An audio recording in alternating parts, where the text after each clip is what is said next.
కొత్త బావిలో కొత్త నీరు సైతం నెత్తురుగా మారింది. అయినా యావే దేవుని మాట ప్రకారం ఇజ్రాయేలు ప్రజలను విడుదల చేయడానికి ఫరో రాజు ఒప్పుకోలేదు. అప్పుడు దేవుడు ఈసారి ఈజిప్ట్ దేశాన్ని నేను కప్పల దండుతో పీడిస్తాను అన్నారు.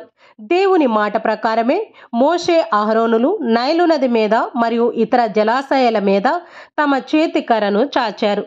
వెంటనే నదులు, చెరువులు, బావిలన్నీ కప్పలతో నిండిపోయాయి. కుప్పలు తిప్పలుగా పుట్టుకొస్తున్న కప్పలు పల్లెలు, పట్నాలనే తేడా లేకుండా దేశమంతటా విచ్చలవిడిగా విహారం చేస్తున్నాయి.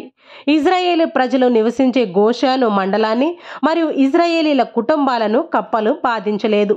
ఫరో రాజు సైన్యము ఏకమైన కప్పల దండును ఏమీ చేయలేకపోయాయి. నైలు నదిలో కప్పలన్నీ తెప్పలుగా వచ్చి రాజుగారి భవనాలన్నింటినీ ఆక్రమించాయి. ఈ అరిష్టాన్ని చూసి బెబ్బేలెత్తిన రాణివాసపు స్త్రీలు, పిల్లలు ఇల్లు వదిలి చెల్లాచెదరవుతున్నారు. చివరికి అధికార గర్వంతో విర్రవీగుతున్న ఫరో రాజును కూడా కప్పలు వెంటాడసాగాయి. ఎక్కడికి వెళ్ళి దాక్కుందామనుకున్నా కప్పలు లేని చోటే కనిపించలేదు. ఎక్కడ చూసినా కప్పలే, ఎక్కడ విన్నా కప్పలు బెకబెకలే. ఒక్క మాటలో చెప్పాలంటే ఈజిప్టు దేశం ఆ రోజు కప్పల రాజ్యం అయిపోయింది. దీనితో ఫరో రాజు ఒక మెట్టు దిగివచ్చాడు.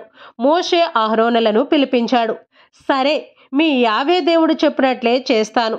మీరింకా మీ ఇష్టమైన చోటకి వెళ్ళిపోవచ్చు. మీ దేవుడికి మీరు స్వేచ్ఛగా బలులు సమర్పించుకోవచ్చును.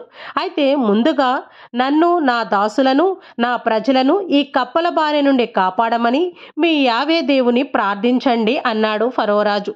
ఎట్టకేలకు ఈజిప్టు రాజు యావే దేవుని యొక్క మహాశక్తిని గుర్తించినందుకు మోషే సంతోషపడ్డాడు. మోషే యావే దేవుని ప్రార్థించాడు. ఆ క్షణంలోనే కప్పల దండలన్నీ ఆగిపోయాయి. రాజభవనంలోనూ, ప్రజల ఇళ్లల్లోనూ, వాకళ్లోనూ, పొలాలలోనూ చేరిన కప్పలన్నీ తెల్లవారేసరికల్లా చచ్చిపడి ఉన్నాయి. చచ్చిన కప్పలన్నిటినీ ప్రజలు పోగు చేసి వీధుల్లో కుప్పలుగా పోశారు. ఈ సంఘటనతో ఇజ్రాయేలీల బానిసలు సాక్షాత్తు దేవుని ప్రజలని, వారికి దేవాతి దేవుడే అండగా ఉన్నారు అని ఈజిప్టు జాతీయులందరూ తెలుసుకున్నారు. అంతేకాదు, దేవుడు పంపిన మహానాయకుడు మోషే పేరు దేశమంతటా వ్యాపించింది. దేవుడు తన మాటను నిలుపుకున్నారు. ఇంకా నీవు నీ మాటను నిలబెట్టుకోవాలి, మా ప్రజలను విడుదల చేయాలి అన్నాడు మోషే. ఫరో రాజు ఆలోచనలో పడ్డాడు. బానిసలను విడుదల చేస్తే పనులెవరు చేస్తారు?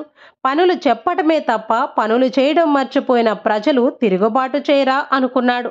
బానిసలను విడుదల చేయడం సాధ్యం కాదు అని కరాఖండిగా తేల్చి చెప్పేశాడు. మోషే మరలా దేవునికి మొరపెట్టాడు.